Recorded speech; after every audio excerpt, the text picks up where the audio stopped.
السلام علیکم ورحمۃ اللہ وبرکاتہ. ویلکم ٹو اذان خان ملال آفیشیل. آئیے پھر بات کرتے ہیں جمہوری پاکستان، ایک اسلامی ریاست جس کو 75 سال میں ہم اس بات کو تسلیم نہیں کر رہے کہ حقیقت میں یہ اسلامی ملک ہو سکتا ہے. کیا ایک بس 6 سال 5 سال یا 7 سال بچے کا کیا قصور ہے؟ آخر آج ہمارے پاس ہمار نہیں رہا.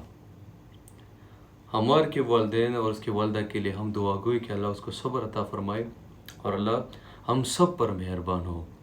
جس قوم میں ہم زندگی بسر کر رہے ہیں اللہ ہم سب پر مہربان ہو. اب اس کی مہربانی پر ہم بچ سکتے ہیں. اس حکمرانوں نے ہمارے بچوں تک بھی ہمیں نہیں چھوڑا. آج ہمار کا یہ حال ہے، کل آپ کے بچے کے ساتھ کیا ہوگا؟ وہ ایک لیڈر تھا کہ وہ چیخ چیخ کے کہہ رہا تھا کہ آؤ پاکستانیوں اپنے بچوں کے لیے نکل جاؤ، نکلو اب. لیکن ہر کسی نے بات مذاق لی. اس بندے نے مذاق نہیں کی. وہ قیدی 804 وہ جیل میں آرام سے ہے. اس نے اپنا کام کیا. اس نے اپنے بچے کے بارے میں بتاؤ کہ آؤ پاکستانیوں اب اپنے بچوں کو بچاؤ. اس کی تو بچے بھی سیف ہے، وہ خود بھی جیل میں ہے. اللہ اس کو محفوظ رکھے ہمارے لیے. لیکن ایک قوم آپ اور میں کیا کریں گے؟ آخر ہم نے یہ دن دیکھنا تھا کہ ہمار جس کی وجہ سے شکار ہوا، اللہ ان کو اپنے عذاب میں شامل کرے. اللہ ان کو ایسے عذاب کے شکار بنے کہ ان سب کے لیے وہ نشان عبرت بن جائے. آمین. لیکن میں آج یہ پنجاب سے کہہ رہا ہوں، میں پاکستان کے صدر سے کہہ رہا ہوں کہ کیا ایک بندے پر رات کے اندھیرے میں یا دن میں اس طرح سے جانا، اس کے بچوں کے سامنے اس کو ذلیل کرنا یا اس کو اریسٹ کرنا، کیا یہ آپ کے قانون میں ہے بھی؟ آپ کے قانون ہمیں کیا سکھاتی؟ آپ کے ہی قانون میں لکھا ہے کہ ایک مجرم کو آپ دروازہ دستک دے کے آپ آرام سے اور عزت کے ساتھ گھر سے نکالو گے. آپ کے ساتھ وارنٹ ہونا چاہیے، عدالتی کارنامہ ہونا چاہیے. آپ دن دہاڑے رات کو ایسے جا کے کتنے بچوں کو آپ لوگوں نے ایسے شکار بنا دیا. ہمار تو نہیں ٹھہرا، وہ نہ لڑ سکا ان حالاتوں کے ساتھ. وہ بچہ تھا. ہم خود دیکھ رہے، ہم اگر محسوس کریں ہمارے گھر میں بھی بچے، کیا ایک چیز اگر کل ہمارے ساتھ ہو تو ہم لوگوں کے ساتھ کیا ہوگا؟ ہمار تو دنیا سے چلا گیا. ہمیں تو ہر دن 1000 بچے، 1000 خواتین، 1000 بوڑھے، 1000 مرد ہی سبق دے کے نکل جاتے دنیا سے. کہ شرم کرو پاکستانیوں، شرم کرو. ہم نکل گئے، حق کے راستے میں نکل پڑے، ہم مر گئے، آپ اس طرح بیٹھے رہو گی. شرم ہم کو مگر آتی نہیں اس قوم کو. وہ ایک قیدی قید میں بیٹھا ہے، اس نے بھی کہا بھی تھا کہ تم سست ہو پاکستانیوں، تم لوگ بڑی لیزی ہو، تم لوگوں کو اٹھنے میں بڑا وقت لگتا ہے.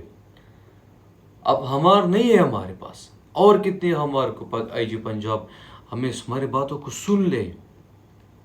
کل یہ چیزیں اگر میرے گھر پر آئی تو آپ کو کیا لگتا ہے کہ آپ محفوظ رہو گے؟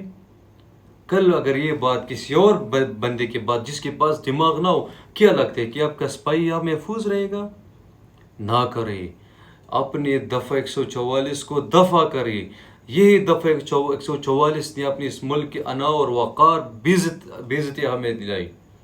ہماری انا ختم ہوئی پوری دنیا میں. ہم نہیں کر سکتے الحمدللہ we are proud of Pakistani. میں تو نہیں کہہ سکتا. مجھے تو شرم اس بات پہ آتی ہے کہ میں آج یورپ میں ویزا نہیں لگوا سکتا. آج میں عرب میں اس طرح ذلیل ہوتا. کیوں؟ آپ کے اتنے اداروں کے باوجود بھی اگر میں اس ملک میں بیٹھا ہوں اور میرا کام نہیں ہو رہا. کیوں نہیں ہو رہا؟ یہ آپ لوگوں کی بدولت نہیں ہو رہی ہے. اگر آپ لوگ اپنی ڈیوٹی ایمانداری سے نبھاتے تو ہمیں ضرورت کیا تھی کہ ہم یہاں سے چلے جائیں.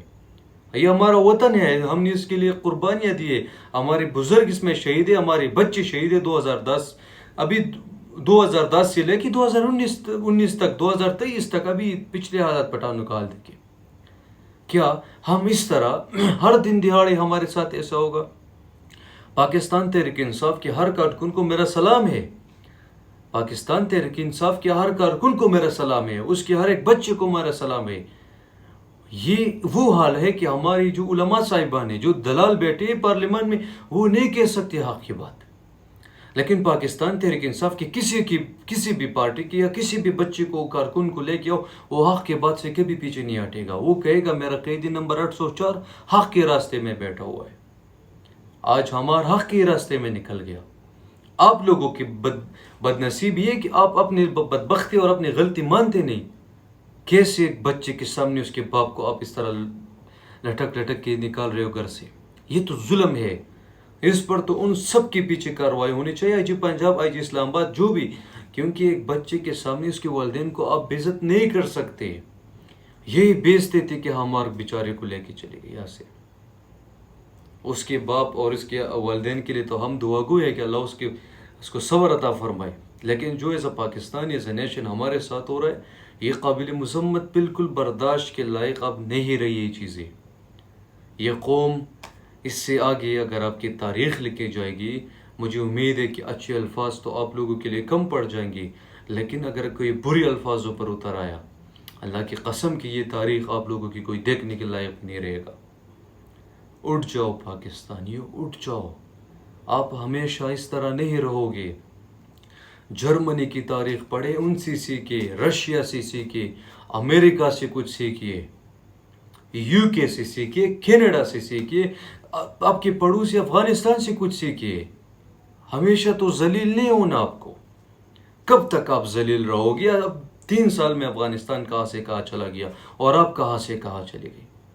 40 سال وہ لڑتا آ رہا ہے، اس پر کوئی ایم ایف کا دروازہ نہیں، کوئی قرضہ نہیں، کوئی اس کو ملک سے کوئی چیز چرا نہیں سکتا. دیکھیں آپ کی بلوچستان سے پھر تانبا چوری ہو رہا ہے. آپ کو اس بات کا اندازہ ہے؟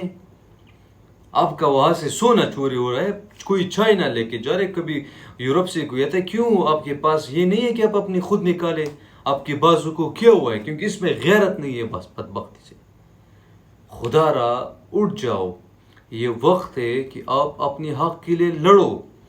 کل یہ حق پھر انگریزوں سے مانگو گے کہ مجھے آزادی دو. آج اپنی آزادی لڑو، کیونکہ آج آزادی کا جنگ ہمارے اپنے درمیان میں ہے. اگر یہ آزادی انگریزوں کے پاس چلی گئی، اللہ کی قسم تو بھی رسوا ہوگی اور میں بھی رسوا ہوں گا. ان رسوائی سے بچنا ہے، وقت سے پہلے جاگو. میرا ملک سلامت رہے، میرا لیڈر عمران خان سلامت رہے. پاکستان زندہ باد، عمران خان پائندہ باد.